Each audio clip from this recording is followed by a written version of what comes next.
The nationalization of local police.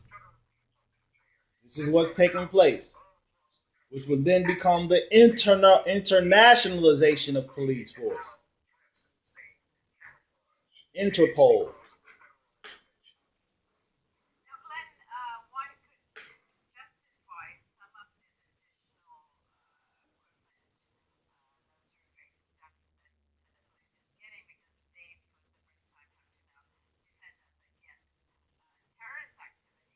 Hmm. Who's the terrorist though? Who's the freedom fighter? Who's the terrorist?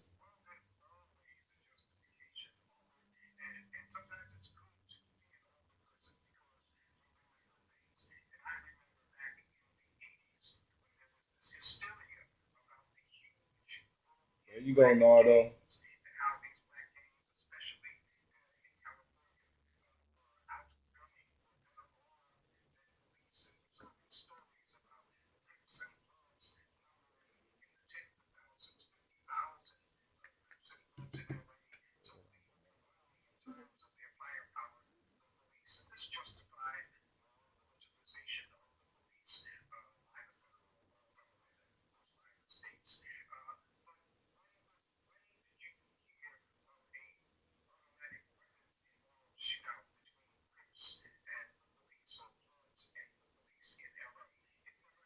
Right.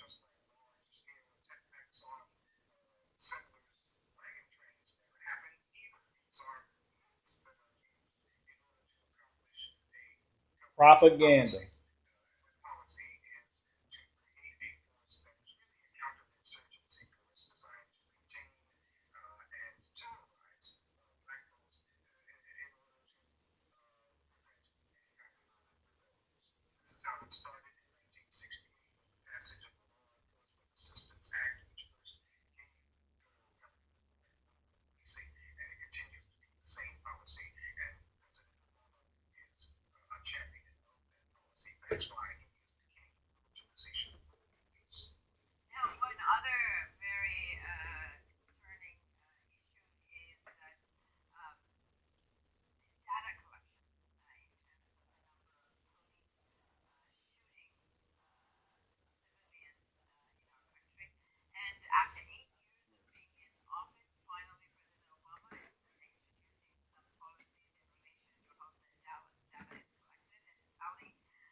We covered that in this room, Operation Ghetto Storm.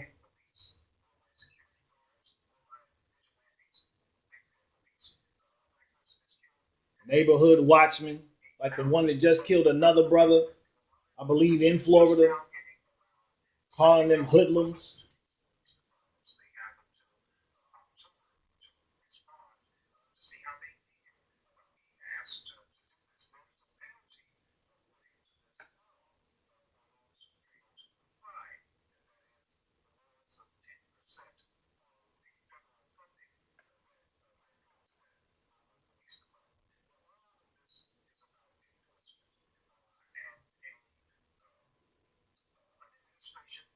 punitive enforcement.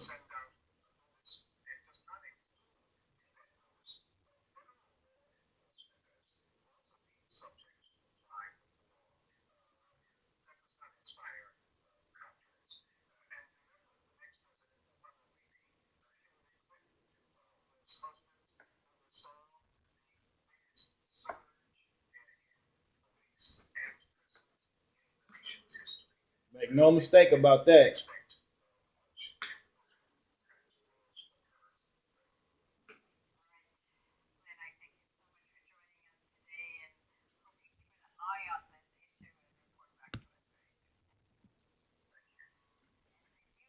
So let's go ahead. Let's get into this matter with a little more analysis and a little more depth. Because what this is all about, make no mistake about it, this is about the reality of a coming police state, if it's not already a police state. For us, for those who are classified as black, African American, Negro, what have you, it has always been nothing more but a police state. From the days of the plantation to the present, we have lived under the conditions without any argument of a police state. When you access this article that comes to us from Nation of Change, please give me a 4. This was written by Michael Payne on August 9th of this week. And it is entitled, "The Specter of an American Police State Looms Over America." And you can see the militarized police to the front of this, or top of this article here, with their batons in their hands, standing in front of the Capitol of a particular city. And this is what we're going to address first as relates to this particular systematic destruction of Black America. Now, this is spreading like a wildfire. It's coming. We don't know when it will fully emerge, but it's on the way. When this rampant societal violence, and especially these tragic mass shootings and slaughter of helpless, innocent Americans, continues unabated, when this government refuses to address and attack the underlying causes, we will see the emergence of an American police state is coming. So right now we're witnessing what might be described as a modern day civil war within this increasingly divided society. It's not one between regions of this country, but rather one that pits Americans versus their fellow Americans. President Abraham Lincoln once said, "A house divided against itself cannot stand." And that's exactly what's taking place in the United States, because the more divided that the country becomes, the more violence that is generated within this society. A large majority of Americans want something positive and meaningful done to this carnage. They strongly support the institution of effective gun safety measures to deal with this festering problem. But a relatively small minority of gun-obsessed Americans and a U.S. Congress filled with NRA-funded politicians block every attempt to come up with solutions that could greatly alleviate the situation. This is something that is actually part of the fabric of the United States of America. This is an agenda, okay? We have to clearly understand that. This is not something that is just happenstance that, oh my goodness, they're not really addressing this. Why are they not addressing this? It is because this is the agenda. So what this pathetic Congress refuses to do, what the people of this country don't have the power to do, to bring an end to this violence and these slaughters, this police state can and will do. Not necessarily in the ways that the people want it to happen, but this is what can take place. These are the foundations for this uber law enforcement agency, which are police SWAT teams, which are already present all over this country, in cities and towns, large and small. We've seen them in action numerous times, very often in situations where there is no need for such a powerful force. You can recall the Boston bombing, when they locked the entire city down and they completely just spewed out all of their armory and all their forces looking for 2 individuals, which more than likely weren't the individuals who even carried out that particular attack. But you can see that this is taking place here. That was just a display of the might and power that they're about to unleash. So a great many police agencies across America now possess powerful armored personnel carriers, which have been handed down from the U.S. military along with high-powered weaponry. We just heard Ford talk about that, and also Russian times. The Ferguson, Missouri incident involving the deadly shooting of Michael Brown, an unarmed black teenager, was an example of this powerful force in action. In the Dallas incident involving the sniper attack on the police, we saw the use of a robot-controlled bomb, which killed the domestic terrorist. They called him a domestic terrorist. And again, we asked the question, who is the terrorist? It won't be long before we'll see surveillance drones operated by the police and various government agencies in the skies over America. And they're probably already doing it. These are also armed. These aren't just drones that are surveillance. These are also killer drones. And these are very likely hovering over your own backyard.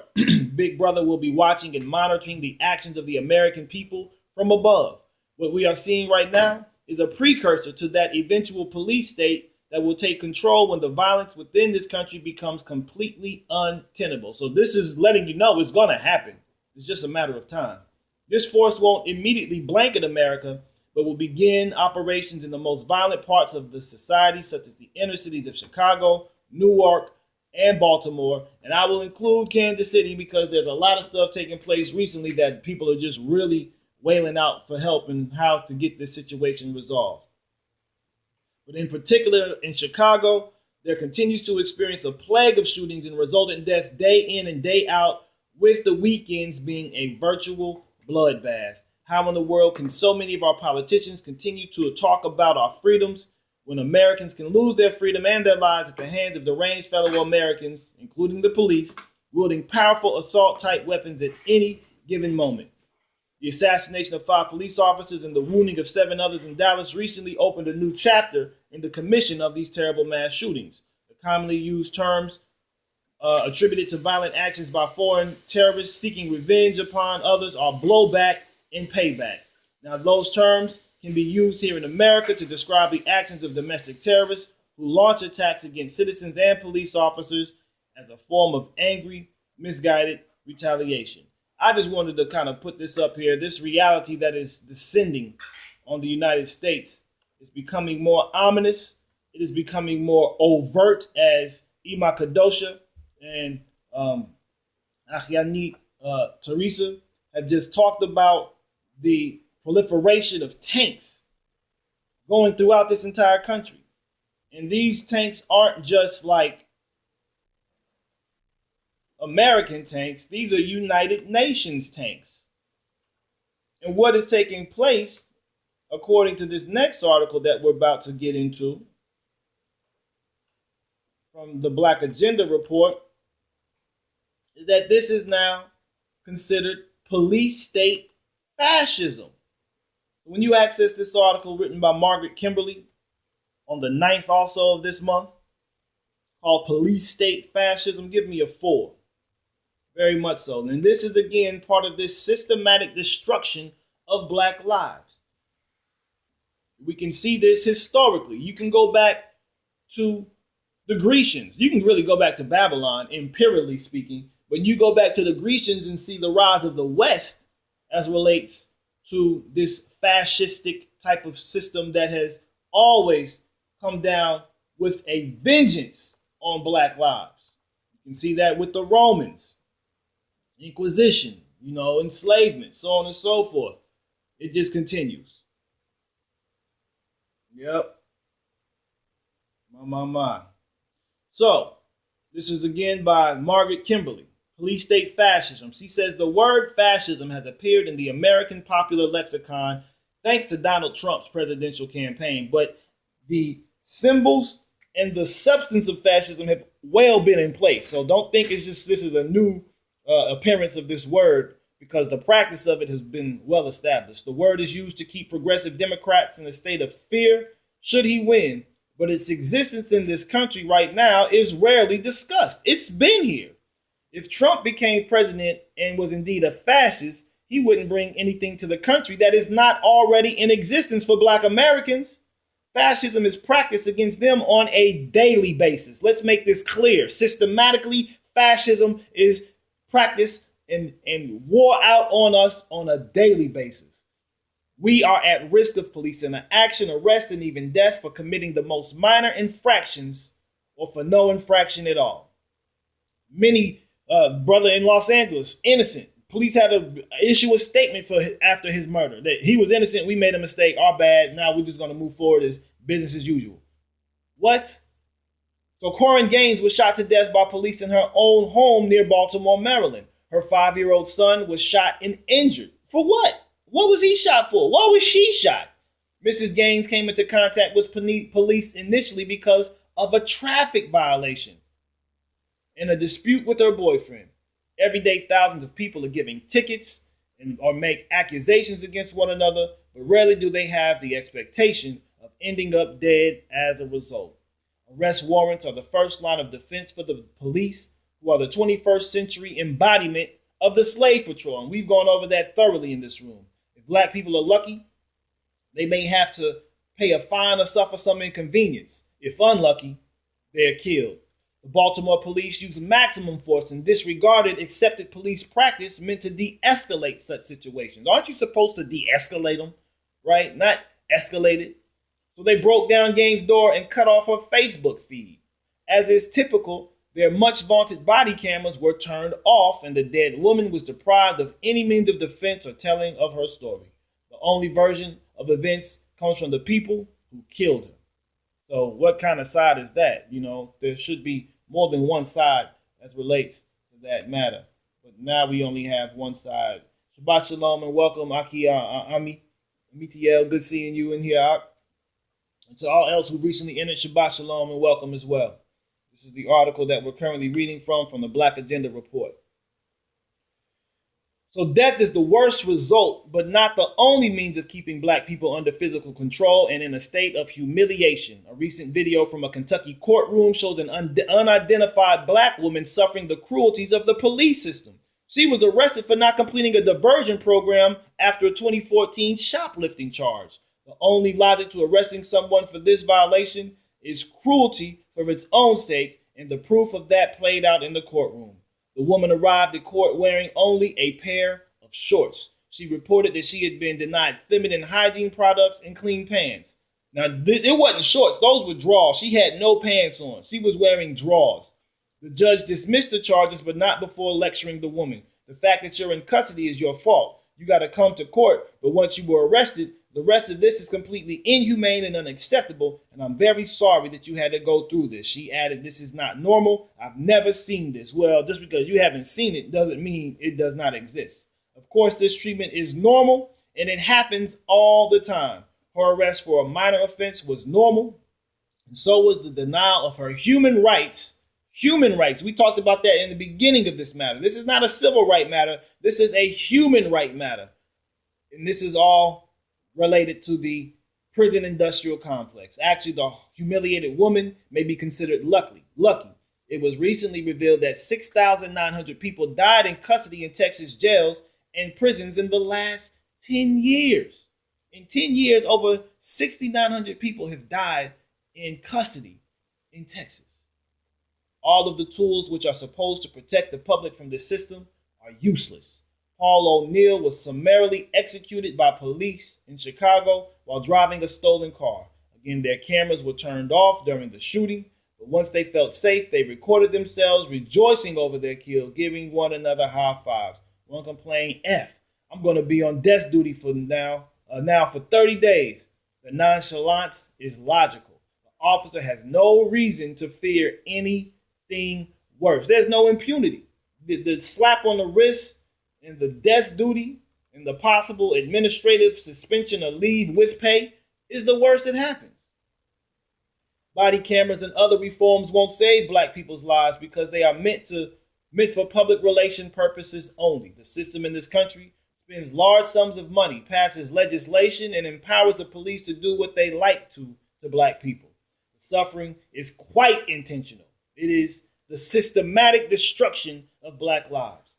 All the videos in the world won't upend the brutality of the laws enforced against black people. It matters not whether a victim complies or has hands up or is armed or is unarmed or opens the door or speaks or doesn't or flees or stays put or does or doesn't resist arrest. The police are a constant threat to black lives because the system demands it. This is a definitive statement. The police are a constant threat to black lives because capitalism, imperialism, this Luciferian system demands it. There will be no end to the body count without serious discussion about the ways in which racism is supported and encouraged. None of the supposedly non-fascist politicians dare lay a finger on the modern-day slave system. Occasionally, white people die at the hands of police too, but that is considered a small price to pay to keep the racial hierarchy in order. You have to balance the scales a little bit. Not balance them, but you got to, tip them at least to make it look like, oh man, it's non-discriminate, but we know what it is.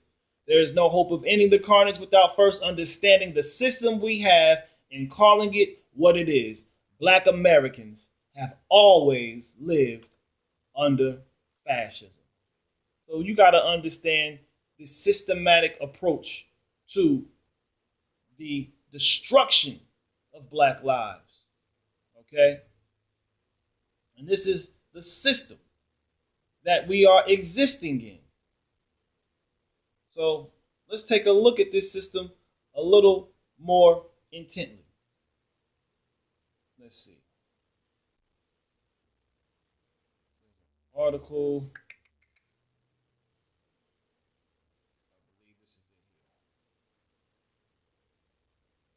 From the Rutherford Institute, examining this system. It is truly demonic, Nard. Yes, indeed. This is a very, very profound article right here. I'm going to ask that when you access it, please give me a 4. This is called Killer Instincts: When Police Becomes Judge, Jury, and Executioner. This is by John Whitehead. This is a very interesting article. Very interesting. Let me get a few more 4s acknowledging your receipt of this particular article, and we will begin. Whitehead says, any police officer who shoots to kill is playing with fire. That split second of deciding whether to shoot or where to aim, that officer has appointed himself judge, jury, and executioner over a fellow citizen. When an officer fires a killing shot at a fellow citizen, not once or twice, but 3 and 4 and 5 times, up to 17 times in Cleveland, he is no longer a guardian of the people, but he is acting as a paid assassin. He's a merc. Okay, you call those mercenaries. In so doing, he has short-circuited a legal system that was long ago established to protect against such abuses by government agents. And that's not necessarily related to those who are considered second-class citizens. These are hard words, I know, but hard times call for straight talking. We've been dancing around the issue of police shootings for too long now. But we're about to crash headlong into some harsh realities if we don't do something to ward off disaster. You'd better get ready. It's easy to get outraged when police wrongfully shoot children, old people, and unarmed citizens watering their lawns, attending to autistic patients.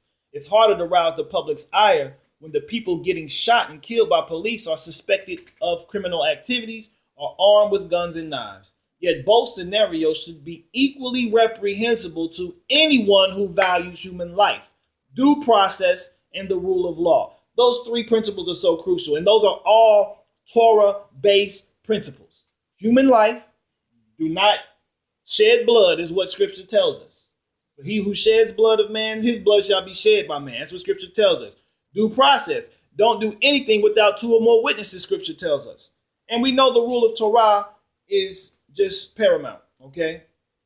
For instance, Paul O'Neill was shot in the back and killed by police as he fled after allegedly sideswiping a police car during a chase. Didn't shoot anybody or have any gun to shoot. The 18-year-old was suspected of stealing a car.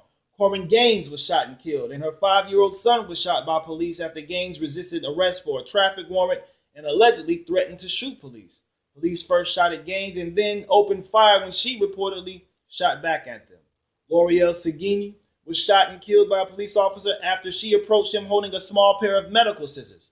The 27-year-old Native American woman was suspected of shoplifting. None of these individuals will ever have the chance to stand trial, be found guilty, or serve a sentence for their alleged crimes because a police officer in a split second had already tried them, found them guilty, and sentenced them to death. In every one of these scenarios, police could have resorted to less lethal tactics. They could have attempted to de-escalate and diffuse the situation. They could have acted with reason and calculation, or they acted with sound reason and calculation according to the system to which they are a part of, instead of reacting with a killer instinct. That police instead chose to fatally resolve these encounters by using their guns on fellow citizens speaks volumes about what is wrong with policing in America today. How about from its inception, where police officers are being dressed in the trappings of war, drilled in the deadly art of combat, and trained to look upon every individual they interact with as an armed threat, in every situation as a deadly force encounter in the making. Contrast those 3 fatal police shootings with the police intervention that took place in my hometown of Charlottesville, Virginia. That's a very interesting town because this city here in Virginia is actually taking down Confederate monuments right now due to some protests that had taken place. So you can see it may be a little and very marginal and even unnoticed, but there is some attempted change to take place, but it's too little and too late. You know, that's what Jeremiah 51 talks about. We could have healed them there, Babel, but Babel it can't be healed. But back to the article, I digress. On August 1st, 2016, police responded to a call about a possible abduction of a 17-year-old girl. When they confronted the 46-year-old suspect, he reportedly threw a trash can at them and then charged them with a knife. When he shouted at them to shoot me, they evaded him. When they refused to fire their guns, he stabbed himself in the chest. The officers then tasered the man in order to subdue him. Briefly, they didn't do it for over 20 seconds and make him go brain dead and then to convulsions, right?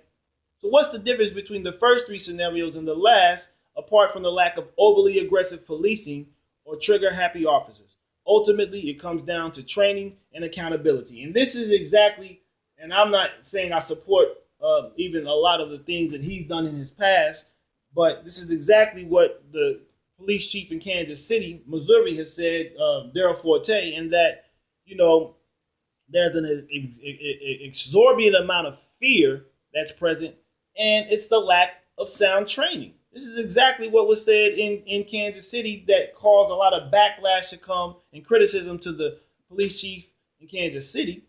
But, and again, what he's now doing is backpedaling, trying to get back with the community because a young man who was the father of one of my students' child, a young lady who I used to work with, was murdered, and the police officer was given an award even for what he had done. So, I mean, and he was unarmed, had no criminal record, had no drugs or no alcohol in his system whatsoever. And they accused him of stealing a phone, and then they went about murdering him, shooting him in the back as well. This was about 2-3 years ago in Kansas City.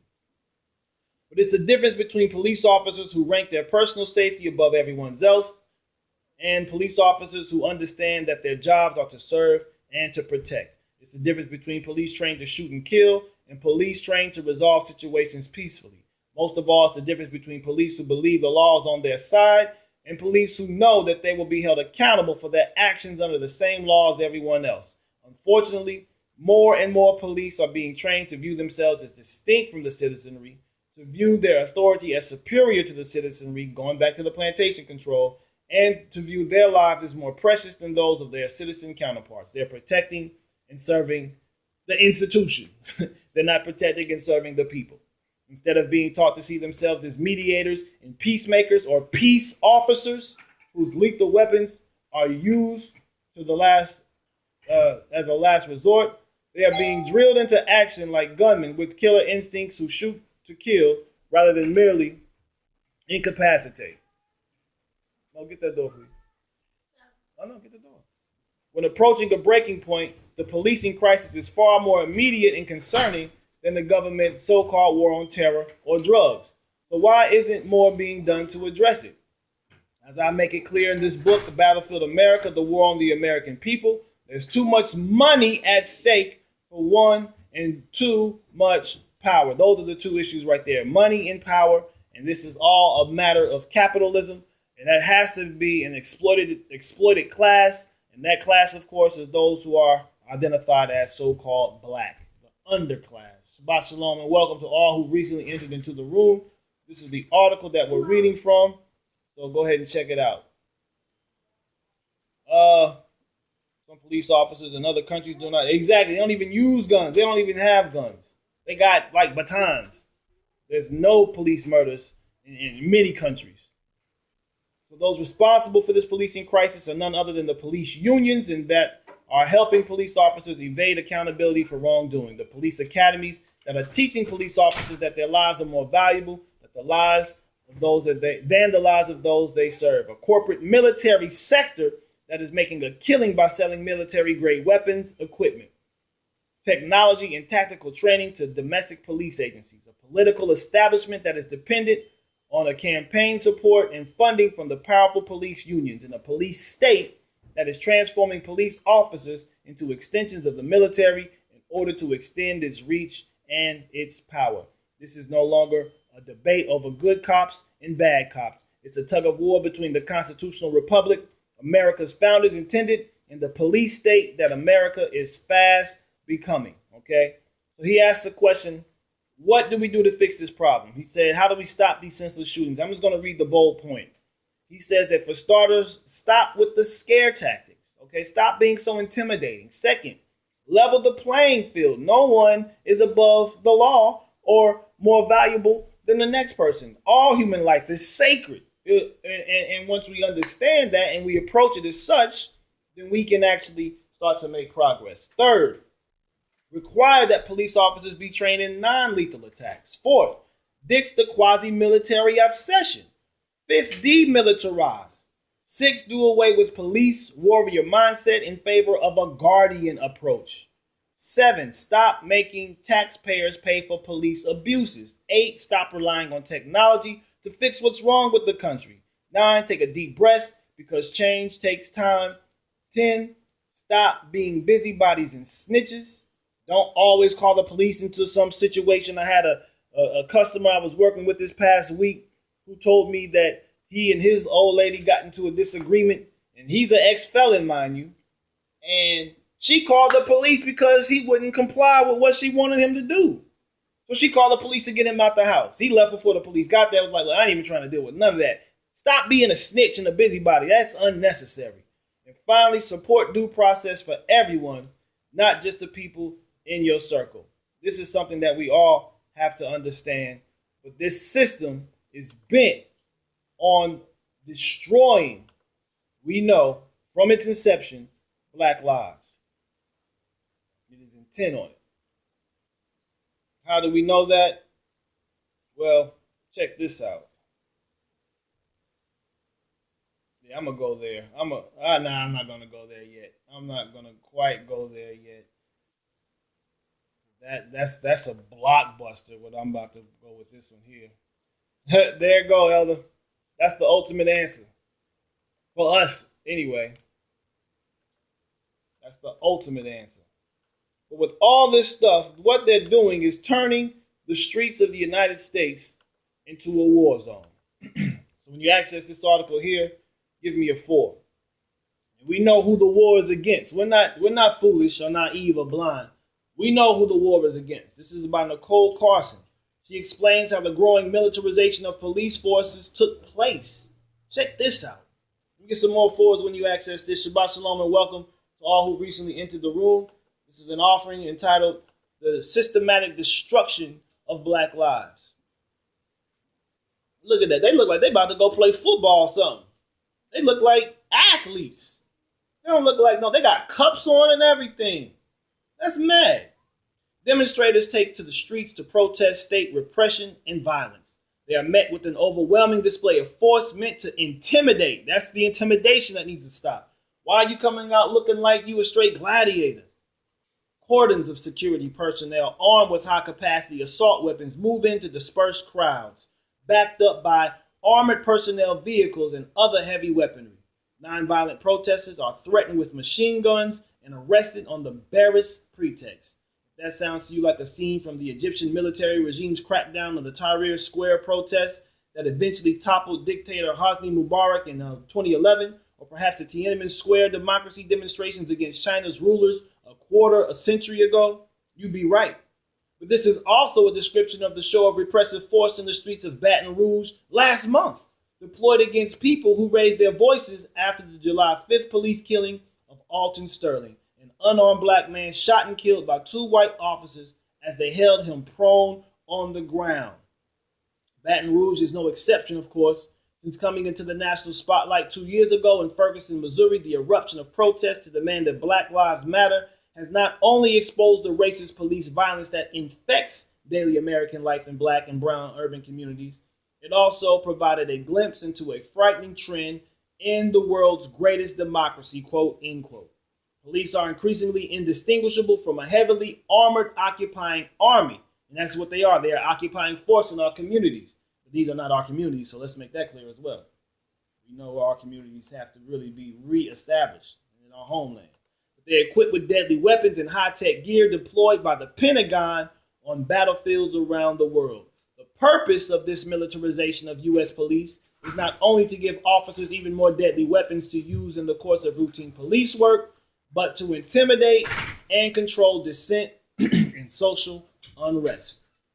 The images are familiar from photos and increasingly from personal experience in every city of the U.S. Police using repurposed and surplus military equipment like armored personnel carriers and assault rifles to quell public protests, most commonly against racist police violence. But less well known is how such equipment and the tactics that go along with its use become a feature of policing in the U.S. Under its Law Enforcement Support Office program, known as the 1033 program, the Defense Department is authorized to transfer surplus military equipment to police departments under a law signed in late 1996 by then President Bill Clinton. That's right, the Democrat, the party that is supposed to be the most liberal for blacks, right? Well, these are the roots to the tree that you now find yourself being hung from, right there. From 1997 until 2014, more than $5 billion in surplus military equipment was distributed to law enforcement agencies, with purchases often subsidized by federal grants. Systematic, right? How easy is it to get such equipment? As Fox News reported, local enforcement agencies can look through an online catalog to purchase items like small arms and tents. Getting a tank of military aircraft requires a small amount of extra work. Authorities need to fill out a one-page request form specifying if they prefer the vehicle with wheels or tank tracks. Delivery can take up to a mere 14 days. In 2014, after people were shocked by the images of heavily militarized police cracking down on protests in Ferguson following the killing of Mike Brown, a report from NPR found that the Pentagon had sold some 600 mine-resistant ambush-protected vehicles, or MRAPs, through the program. LA police alone apparently had at least 9 MRAPs as of 2014.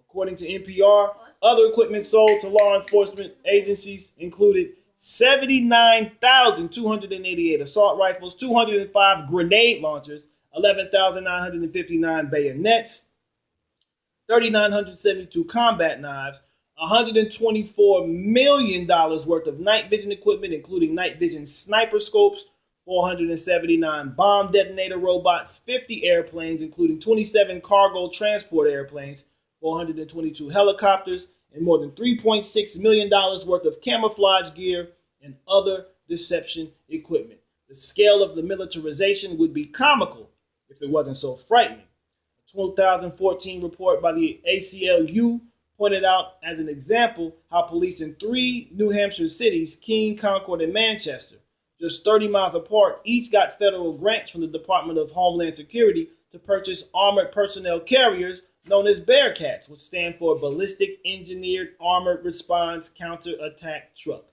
The justification, according to the Keene Police Department's application, the terrorism threat is far-reaching and often unforeseen, even apparently in a city with a population of 23,000 people. The application goes on to cite Keene's annual Pumpkin Festival as a potential terrorism target in need of protection. And we know that there have been some riots that took place at pumpkin festivals And you can also say national championship celebrations. Those are terrorist activities as well. So do you need tanks for that? You see what I'm saying? That's the mentality that we have to be aware of, because they go ham on everything. As one city council member told the ACLU, our application talked about the danger of domestic terrorism, but that's just something you put in the grant application to get the money. What red-blooded American cop isn't going to be excited about getting a toy like that? This is what it all comes down to. Not only is the official police department participate in the 2033 program, according to a 2014 Los Angeles Times report, listen to this, at least 22 school systems in 8 states were participating in the 1033 program that year. School districts? Oh, that's right. You do have the school to prison pipeline, so it has to, take place. But after the public outcry, the Times wrote, the Los Angeles Unified School District announced that it would return 3 grenade launchers. The Unified School District said they would return grenade launchers. But they intend to keep, it's funny, but it's ridiculous. They intend to keep 61 rifles and a mine-resistant ambush-protected armored vehicle they received through the program. I mean, I'm not really going to read the rest of this article because it's just absurd and outlandish, the lengths that these systems are going to destroy us. And that's what this all comes down to. This is all a intent effort to destroy us as a people. But there is a response, and I'm not advocating the response by any means. But this is those war zones that have been talked about. This is from theroot.com. Listen to this article. This is a very interesting article. And it's interesting because, it's needed, but at the same time, it's a protection. It's a method of protection. We need to understand it as that. It's not an offensive group. We should not take this as an offensive against these forces. But check this out from The Root. Give me a 4 when you access this article. It's entitled Chicago Gang Leaders Allegedly Plotting an Attack on Police. We are not to attack because that's just going to make this provocation that much more intense and ridiculous. When you access this article, Toda Rabah, Iman Kadosha, Moreh, and Maureen Sheb, and M7. This is written by Veronica Graves on the 9th as well. A lot of things coming out on the 9th. You see some demonstrators in this picture in Chicago on the 5th of August for the murder of Paul O'Neill by the police. So after the fatal police shooting of Paul O'Neill in Chicago, police say that leaders of 3 West Side gangs met to discuss an attack on the Chicago Police Department. An alert was issued to the Chicago Police Department a day after the supposed meeting took place, insinuating that the leaders of the Vice Lords, Black Disciples, and Four Corner Hustlers, I had something come up and just pop up. I'm so sick of these pop-ups. Were planning to shoot members of the police department, according to the Chicago Sun-Times. The alert noted that the Four Corners Hustlers provided the guns and will be supplying the other 2 gangs with weapons. The gang also allegedly has a sniper in place. However, the location is unclear. According to the Sun-Times, the president of Lot 7 of the Fraternal Order of Police, Dean Angelo, blamed the alleged threats on rhetoric from the O'Neill's family attorney and statements from Sharon Fairley, the head of the city's independent police review authority. We had an inflammatory and false rhetoric coming from O'Neill's family lawyer, Michael Oppenheimer, and statements that weren't true, said Angelo. You also have a lead investigator in police involved death talking about how shocking and disturbing this is. Police sources say that the members of the CPD have been advised to limit interaction and visibility. So they're going down there. Oh, undeniably. Undeniably. That is undeniable. It's been that way since the Grecian Empire. Since the Grecian Empire, there's been a systematic attempt to exterminate or to enslave Black lives. And it's continued. And proliferating. It's at a very, very sophisticated state right now. And this is something that we have to analyze and assess. And then respond appropriately. Just look in society. I'm got a person I'm corresponding with on one of my um, outlets recording. So this article here is pretty much the witness that you want here. This is an article from Jihad Watch. That's not true either. Society is not more empowered by blacks than ever before. Before Greece is when you had the empowerment of black society and civilization. Ever since Greece and Rome came on the scene, black civilization has been attacked and has been um, enslaved and destroyed. Prior to that, the entire world was peacefully existing. But this is something that you have to look at in terms of what's going on with terrorism in the world, because as blacks in America, the threat of terrorism comes from not only the police, but it also comes from these hate groups, these white nationalist groups. So when you access this article, give me a 4. This is called "In the Face of Jihadist Threats, Young Americans Worry About Racism." So this is, again, systematic. So while the Pope is talking about Christianity and Islam, don't say that they're violent or they're inherently and it's violent themselves. You can't say Islam is less violent than Christianity. He's true and right about it, being that he's the creator of this system. But we also have to see how this is the focus and not dealing with the terrorism that we suffer, because our lives are not considered as significant in scope of the imperial pursuit of world domination. As a matter of fact, we have to be removed because as the covenanted people of the Most High, we serve as a major obstacle and hindrance to that accomplishment. Christine Williams says, troublesome racists and Islamic jihadists are different animals, although both have a supremacist worldview. Political Islam is advancing, piling up victims globally. Excuse me, 1 second. It's picking up everything. And it is an indubitable threat to Western democracy with a massive history of bloody state conquest. Racists, on the other hand, victimize and devalue human beings based on their race and seek social domination, sometimes political. The history of Nazism, which resonated with Muslims, as the Grand Mufti of Jerusalem was very connected with Adolf Hitler. But also colonialism and black slavery, which was aided and abetted by Muslims, are examples of racism expressed in political action. But Western nations have long evolved into bastions of human rights, which, with written constitutions and immigration policies that ironically now threaten their homeland security and democratic institutions. It is counterintuitive to play into the hands of Islamic supporters of the Sharia, the worst enemies of our freedoms, who will use incidents of racism to gain ground by manipulating political correctness and the word Islamophobia. Jihadists are well versed in usurping polities in the midst of anarchy and takeover, as was seen in Egypt during the Arab Spring uprising, followed by the Muslim Brotherhood takeover.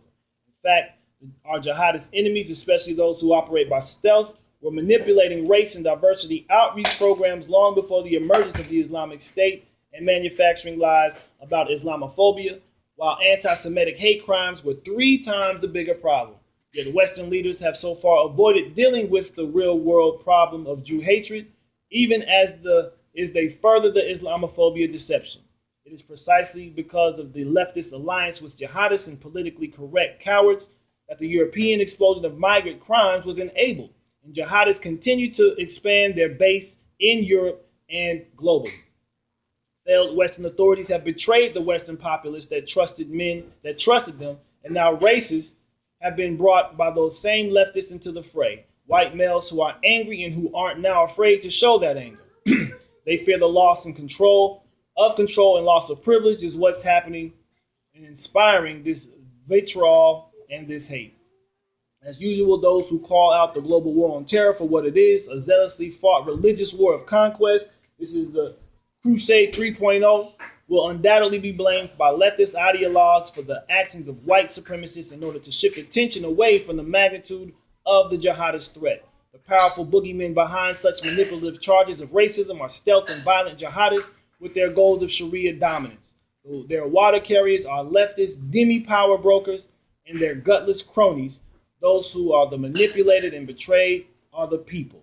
And let's not forget the likes of Farrakhan, who they say seek out an opportunity to cry racism and trying to legitimize his own racist hatred towards whites, which he does not have necessarily. It is an injustice matter, but he is also an opportunist for the past wrongs and advance his nation of Islam.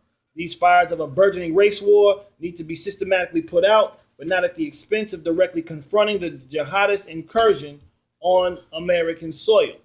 Okay, so you can see all of this here is just a part of this pot and this plot that is just being stirred and being pushed to bring forth this ultimate race war.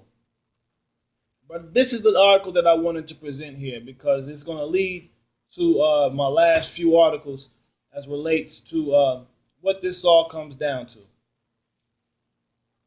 If this article has any merit to it, and it was printed in Israel Today's website, I believe last month on the 15th of July, this is a blockbuster.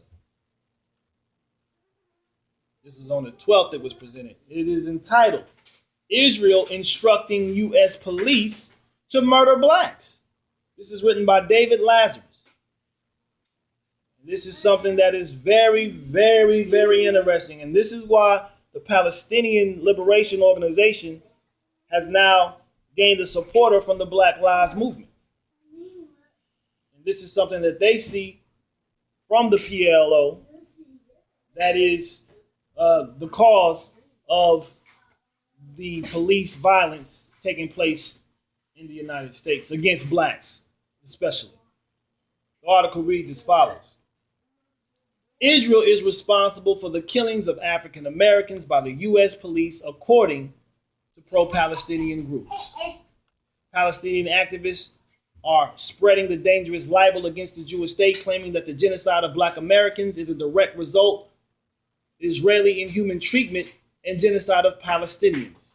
Here are the facts. Confronted with increased terrorism, listen to this. Confronted with increased terrorism in the U.S., the American government has been inviting Israelis to train their police forces in anti-terror tactics. Israel is known for maintaining the highest level of anti-terror security and uncovering and foiling planned terror attacks. The U.S. is just one in among a growing number of countries around the world inviting the Israelis to train the anti-terror units. Palestinians are claiming, however, that the Israelis do more than train anti-terror units. According to numerous articles being published by pro-Palestinian groups, the Israelis are also instructing U.S. police forces to use the same murderous and racist tactics used by Israelis against Palestinians. U.S. cops say the pro-Palestinian groups are murdering blacks because that's what Israel is teaching them.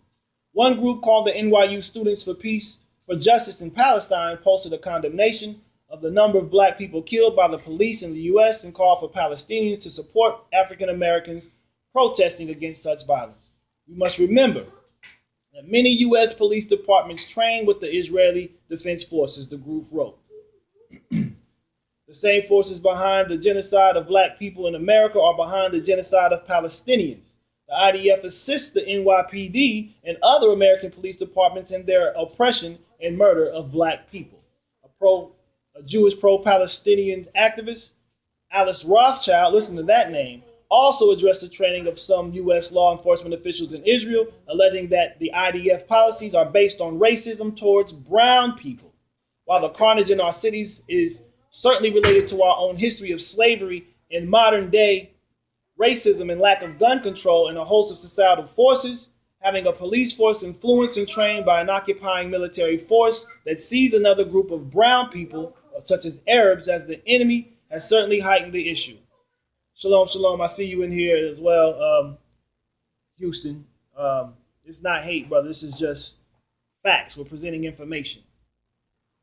The parallels between white racism and Jewish supremacy flourish here and abroad, wrote Rothschild. Some of the groups associated with the Black Lives Matter movement protesting against U.S. police violence toward black Americans have tied themselves to pro-Palestinian activists. For example, Dream Defenders, the Black Lives Matter group funded by Palestinian Ahmad Abuzani, declares on their website that they are dedicated to fighting against the continued settler project, the State of Israel. Now, this is, again, a part of a bigger paradigm, though. What we have to understand is that it's much bigger than just the United States. It's much bigger than even Israel, because it comes down to a much larger reality. Okay, this reality ultimately is an international, very much so global vampire that we have to understand. So when you access this next article, this will be my second to last article here. I have one more article after this. Give me a 4. Yes, indeed. Very much so. Is this for some reason not moving? Let's see. Okay, here we go. This is called the Blue Mass, okay? The name of this article is entitled The Blue Mass. This is about the Fraternal Order of Police. This is from spirituallysmart.com. The Blue Mass. Okay, M-A-S-S. Yes, indeed. Yes, indeed, Eli Nathan. Shalom, Shabbat shalom to you and yours as well. To all who recently entered into this room. Again, this is called The Systematic Destruction of Black Lives. So about the founder of the Knights of Columbus, Michael J. McGivney, was trained by Jesuits. Here we go. This is what this is coming down to. In Canada at the Orders St. Mary's College in Montreal. I found this page that gives McGivney desire to become a Jesuit. This was written in February of 2008. For the coming Vatican Inquisition in the United States, the Knights of Columbus police force will play an instrumental role. We talked about the systematic destruction of black lives. For the coming Vatican Inquisition in the United States, the Knights of Columbus police force will play an instrumental role. So we're seeing this role right now being ramped up. The Blue Mass is the banner they organized under and gained strength in the police officers' dedication to their Knights of Columbus leaders. The Knights of Columbus is a Catholic men's organization founded in 1882 by Father Michael J. McGivney in New Haven, Connecticut. Today, more than a century later, the Knights of Columbus has become the largest lay organization in the Catholic Church. Jack T. Chick tells us the following about the Knights of Columbus in his 83 book, Smokescreens. The legions of Rome are awesome. More than 1 million practicing Catholics make up the ranks of the Knights of Columbus. They are fraternally pledged to the ideal of bringing America under papal rule. They are powerful, wealthy, and loyal. Jack Chick asking Alberto Rivera a question. We know Alberto Rivera as the former Jesuit priest who actually defected from the Jesuit order and then went on to actually reveal a lot of insightful information and expose them for who they are. Then I said, will the Knights of Columbus play a vital part in the attack against the Christians? And we know this is also the Israelites. When the U.S. falls, Dr. Rivera said, oh yes, in fact, in their oath, you can see how close their alliance is to the Pope. They committed themselves to be killed or destroyed if they failed to comply with their oath. So the oath of office that the police are taking ultimately is not for the Constitution, it's to the Pope. That's huge. They asked the militia of the Pope, the Jesuits, to put them to death. They are committed to make America Catholic. 6 justices on the Supreme Court are Roman Catholic. 3 are court Jews. What do I mean by court Jews? Well, my last article will get into that as we read on. The Knights of Columbus are more dedicated and powerful than many people realize. Jeb Bush is a Knight of Columbus, as is Associate Justice for the Supreme Court Samuel Alito, Theodore McCarrick, Archbishop of Washington, D.C., who performed the liturgy during the infamous Red Mass, and William Joseph Levada, Prefect of the Congregation of the Doctrine of Faith, which is formerly the office of Inquisition.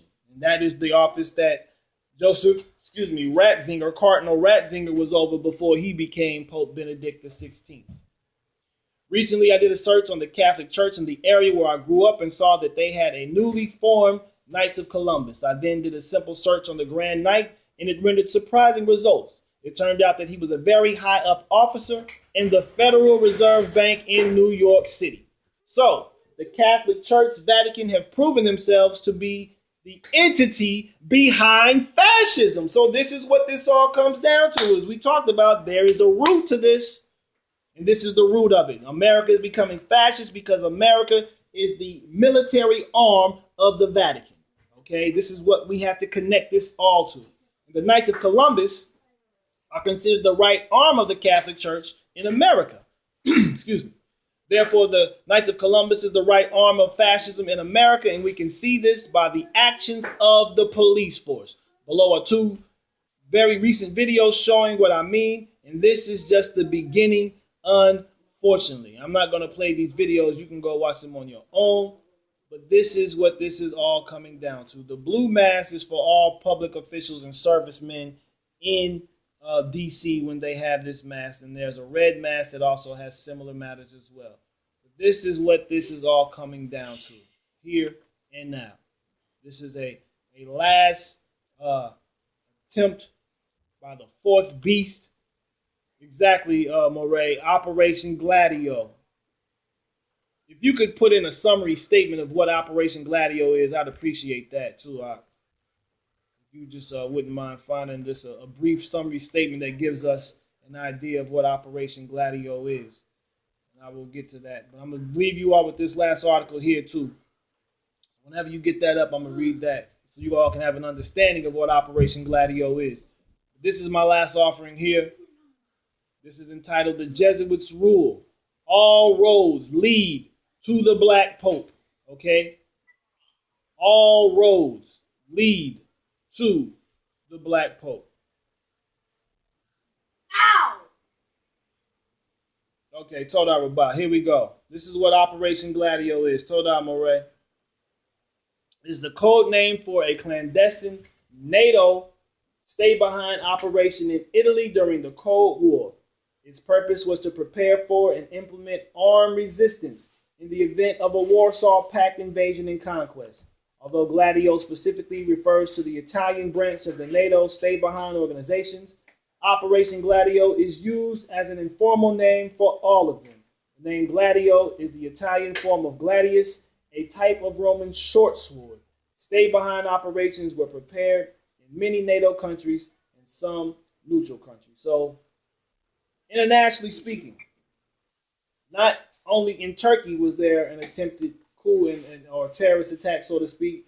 There was just recently in Ukraine as well a terrorist attack that was thwarted in Crimea by Russia, and the Crimean president was implicating the United States as being responsible for that matter as well. So this is all NATO connected. Okay, this is all NATO connected.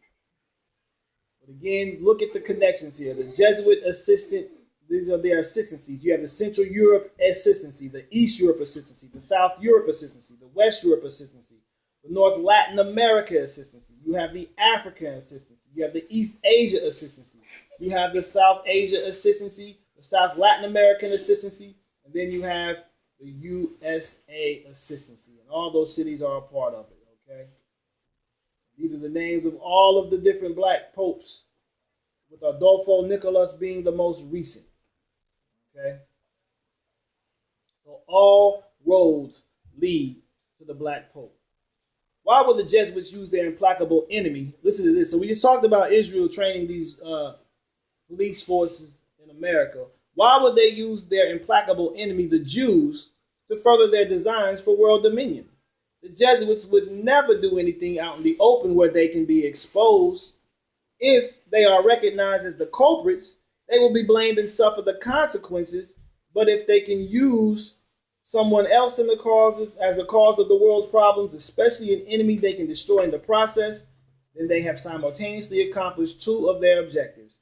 The Jewish people are the perfect scapegoat. Since the Rothschilds are the Jesuit agents operating under a Jewish cover, using them, i.e. the Rothschilds, and forming the Illuminati back in 1776, effectively throws the onus of this conspiracy on the Jews.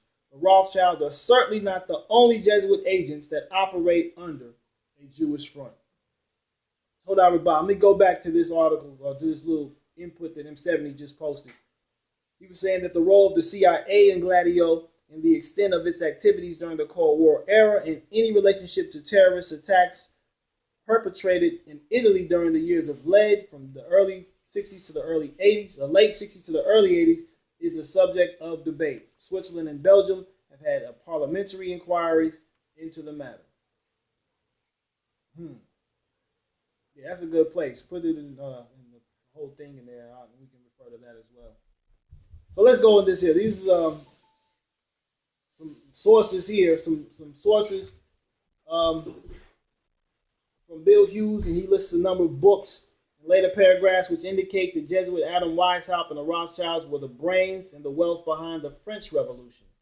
In his book, Bill Hughes, The Enemy Unmasked, he says the Jesuit order is an almost 500-year-old covert operation, geopolitical, male-only organization structured as a secret military operation. So, again, the Jesuits are the Marines of the Vatican, demanding secret oaths and complete obedience to each director superior, which is ultimately the superior general, often nicknamed as the Black Pope, since he dresses in black and stands in the shadow of the White Pope, calling all the shots.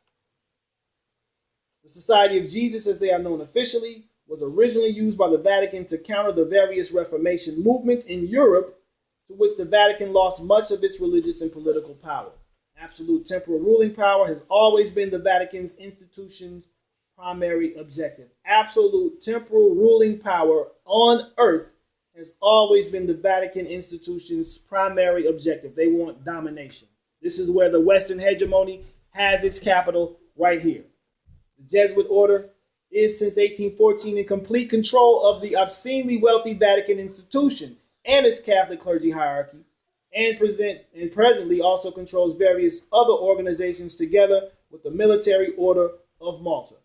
Okay, so you can see here a quote from John Adams: "My history of the Jesuits is not eloquently written, but it is supported by their unquestionable authorities and is very particular and very horrible.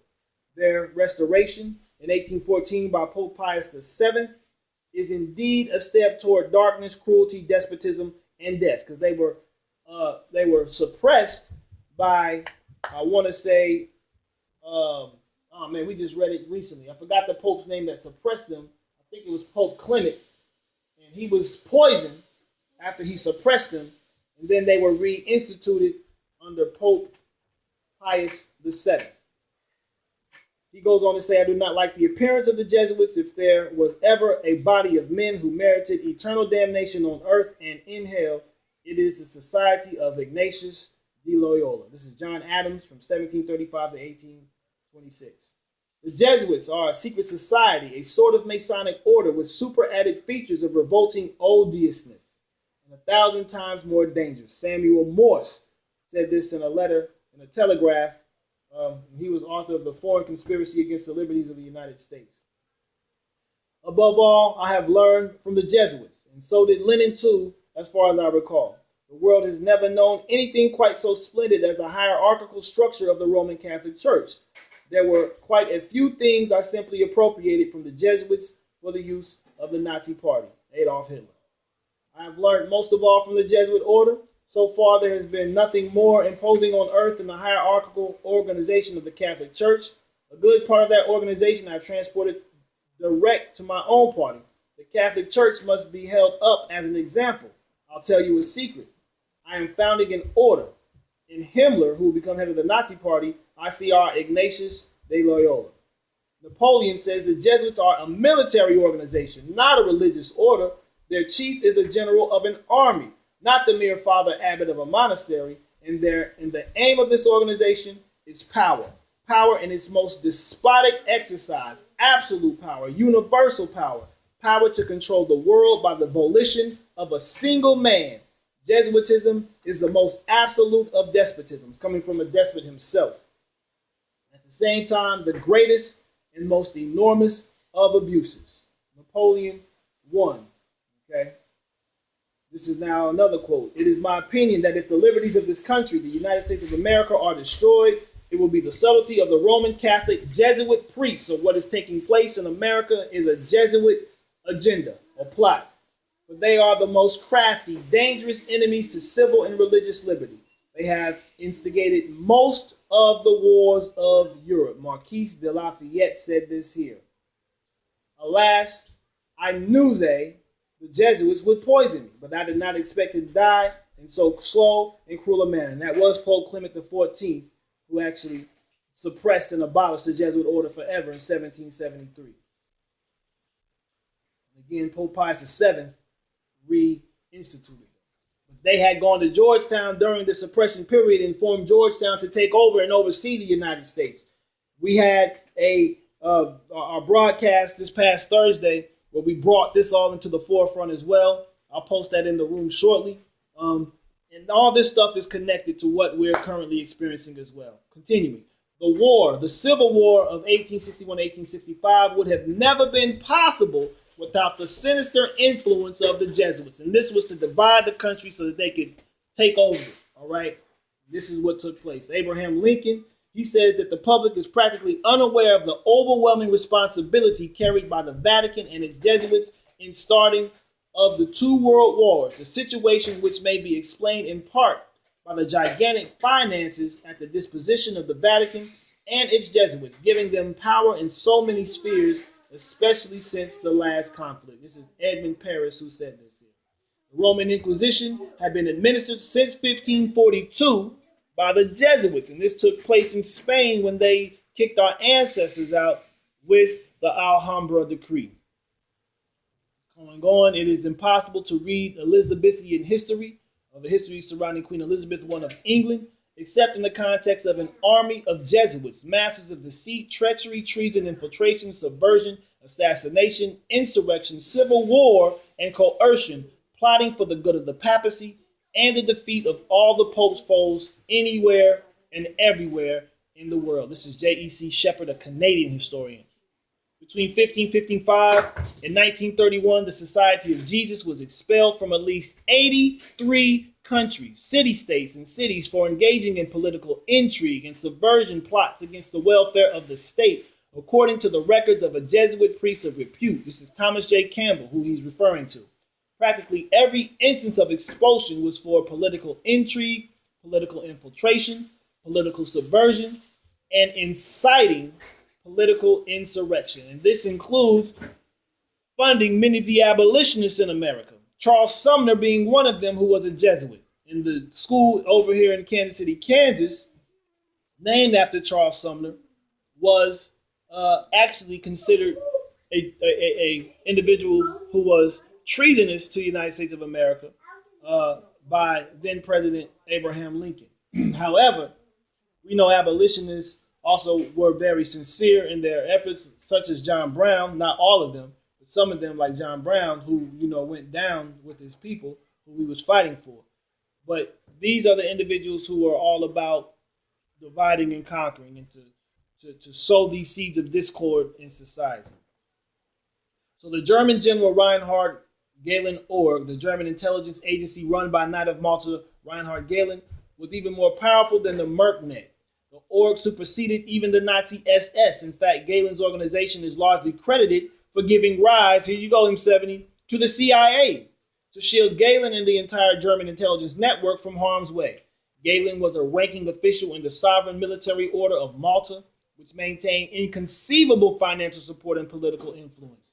Somehow, I wasn't surprised to learn that financial motives were at the heart of the Sovereign Military Order of Malta and the Nazi-American alliance. Soon after the war, the The Office of Strategic Services, the forerunner to the CIA, found the extensive documentation of a meeting between representatives of the Nazi SS and firms like IG Farben, aka Bayer. The world's masses knew nothing about the partnership formed between John D. Rockefeller's Standard Oil Company, Germany's IG Farben, and Hitler's Third Reich. The pirates of Wall Street, Allen and John Foster Dulles of the law firm Sullivan and Cromwell, had secretly negotiated the alliance. It was not known to Allied airmen flying bombing missions over Germany, while the IG Farben plants where Hitler's munitions were made were exempted from attack. Likewise, when the IG Farben Rockefeller Consortium used concentration camp victims as slaves to build and run their factories, it never made the news. Nor was it heralded that this same team patented and sold the gas that the Nazis used in the concentration camps to send millions to their graves. Recent headlines have asked to know where the Nazi gold went. Historians only recently recorded that the Rockefellers Chase Bank was among the largest recipients. This is Dr. Leonard Horowitz. He wrote this in Emerging Viruses Such as AIDS and Ebola. Listen to this one. So whenever a totalitarian movement erupts, whether communist or Nazi, or fascist, okay, so here we go again, a Jesuit can be found in the role of advisor or leader. In Cuba, it was Jesuit-trained Castro's father, Armando Lorente. Shabbat Shalom and welcome to you and yours, King Quest and all else who recently entered into the room. We are reading and finishing up this particular offering entitled The Systematic Destruction of Black Lives. And this is where the root all comes down to here with the Black Pope. Continuing on, the Jesuits are the deadly enemies of civil and religious liberty. The principles of socialism or communism govern all the Jesuit-run redactions or reductions in Paraguay. This is R.W. Thomas. So the whole frightful responsibility of the terrible 30 Years' War from 1618 to 1648 must rest upon the Holy Roman Emperor Ferdinand II and his teachers, rulers, and bosom friends, the Sons of Loyola. This is the Jesuit order. So the Jesuit order at last reached the pinnacle of its power and prestige in the early 18th century, the early 1700s. It had become more influential and more wealthy than any other organization in the world. It held a position in world affairs that no oath-bound group of men has ever held before or since. Nearly all the kings and sovereigns of Europe had only Jesuits as directors of their consciences, such as confessor or priest, so that the whole of Europe appeared to be governed by Jesuits only. This is Boyd Barrett, who is an ex-Jesuit. He said this in 1927. So if you trace up Masonry through all its orders, be it Scottish or Yorkish, till you come up to the grand tip-top head Mason of the world, you will discover that the dread individual and the chief of the Society of Jesus are one and the same person. So all these fraternal orders, such as the Fraternal Order of Police, are all typically headed by Jesuits. In Roman Catholic circles, it is well known that the Black Pope is the term used for the Superior General of the Jesuits, as the Pope is always robed in white and the Jesuit Superior General in black. The contrast is obvious, but those Romanists who do not greatly love the Jesuits, and their number is not limited, use the term as indicating that the Black Pope rules the white Pope, even while the former, the Black Pope, is obligated to make at least a show of submission to the latter. This is written in 1896 by M.F. Cusack, okay? He's an ex-nun of Kenor. I guess that's a woman. She says also, the Jesuits are the only religious order in the Church of Rome which has lain under the ban of the white Pope, or which has been expelled from any country because of its interference in politics. Hence, we may expect to find that to obtain political power forms a main feature in the plans of the Society of Jesus. Now, you all can get the rest of this here. You can go down and read it for yourself. It's a whole bunch of different quotes that you all can read. But let's look at some of the achievements of this Jesuit order to kind of contextualize this here as well. They make lending of money on interest a noble occupation. This is what the Jesuits have established. They place Jews in positions where fault or blame can be placed in the future. They exterminate heretic leaders and key opponents. They arrange for puppet leaders like Hitler, Mao, Stalin to extend the Inquisition. They arrange for the slaughter of the indigenous infidels. institutionalized the corporation to compete with the individual. So this corporate fiction all has its roots with Jesuit teachings. The establishment of the central government for the United States, the establishment of the United States Federal Reserve Bank, control and facilitate the secret societies, centralize inner power by controlling nation secret services, the secret services, MI6, CIA, Shin Bet, name it. Fabricate conflicts such as Cold War and terrorism. They fabricate these conflicts. Yep. Create artificial events such as 9/11 to manipulate populations. Control thinking by controlling education, history, media. Maintain a conscript army through economic repression and inquisition. Manage the health of the populations. You know, there's many assassinations that you can go through the list of and see what they've done. So they're a very, very busy institution. Very, very influential institution.